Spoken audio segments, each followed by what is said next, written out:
நுவரெலியா மாவட்டத்தில் காலநிலை சீர்கேடு காரணமாக பாதிக்கப்பட்டிருந்த வீதிகளை சீர் செய்யும் நடவடிக்கைகள் தொடர்ந்து முன்னெடுக்கப்பட்டுள்ளன.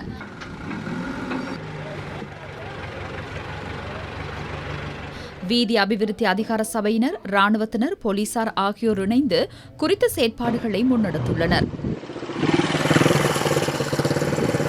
நுவரெலியா டெஸ்போர்ட் வீதியில் ஒரு பகுதி 100 மீட்டர் வரை தாழிறங்கியுள்ளது. பங்களாவத்த நானோயா வீதியின் ஒரு பகுதியும் தாழிறங்கியுள்ளது.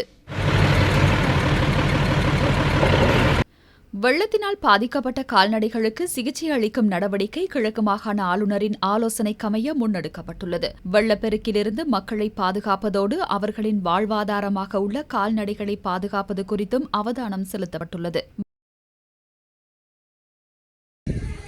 வெள்ளப்பெருக்கினால் பாதிக்கப்பட்ட திருகோணமலை, மூதூர், கங்குவள்ளி கிராம மக்கள் 4 நாட்களின் பின்னர் தமது வீடுகளுக்கு திரும்பியுள்ளனர். 424 குடும்பங்கள் பாதிக்கப்பட்டிருந்த நிலையில் வெள்ள நீர் வழிந்தோடியதை அடுத்து வீடுகளுக்கு திரும்பி வீடுகளை துப்புரவு செய்யும் செயல்பாட்டை முன்னெடுத்துள்ளனர். வெள்ளப்பெருக்கினால் கிண்ணியா, குறிஞ்சாங்கேணி பிரதேச சபைக்குட்பட்ட பகுதியில் அறுவடைக்கு தயாராக இருந்த 100 ஏக்கருக்கும் அதிகமான வேர்க்கடலை செய்கை அழிவடைந்துள்ளதன் காரணமாக பெருமெண்ணிக்கையிலான விவசாயிகள் பாதிக்கப்பட்டுள்ளனர். சீரற்ற காலநிலையினால் பாதிக்கப்பட்ட கம்பளை பிரதேசத்தை மீள வளமை நிலைக்கு கொண்டு வருவதற்கான முயற்சிகளை கம்பளை பிரதேச செயலாளர் மற்றும் அரச நிறுவனங்கள், படையினர் ஆகியோர் முன்னெடுத்துள்ளனர். பிரதி அமைச்சர் நளின் ஹேவகே, பாராளுமன்ற உறுப்பினர் ஃபஸ்மின் ஷெரீப் ஆகியோரும் குறித்த பிரதேசத்துக்கு விஜயம் செய்து அங்குள்ள நிலைமைகளை பார்வையிட்டனர். கந்தப்பள்ளி பகுதியில் மண் சரிவு மற்றும் வெள்ள அனர்த்தத்தினால் பாதிக்கப்பட்டவர்களை பிரதி அமைச்சர் சுந்தரலிங்கம் பிரதீப் நேரில் சென்று பார்வையிட்டதோடு அவர்களுக்கு ஆறுதல் தெரிவித்துள்ளார்.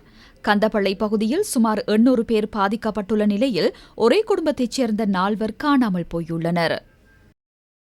மட்டக்களப்பு மாவட்டத்தில் வெள்ளப்பெருக்கின் பின்னர் பாரிய முதலைகள் கிராமங்களுக்குள் நுழைவதால் பொதுமக்கள் பெரும் அசௌகரியங்களை எதிர்கொண்டுள்ளனர். சின்ன ஊரணி பிரதேசத்தில் வீட்டுக்குள் முதலையொன்று நுழைந்த சம்பவம் பொதுமக்கள் மத்தியில் பாரிய அச்சத்தை ஏற்படுத்தியுள்ளது. வனஜீவராசிகள் அதிகாரிகள் அதனை பிடித்து கொண்டு சென்றுள்ளனர்.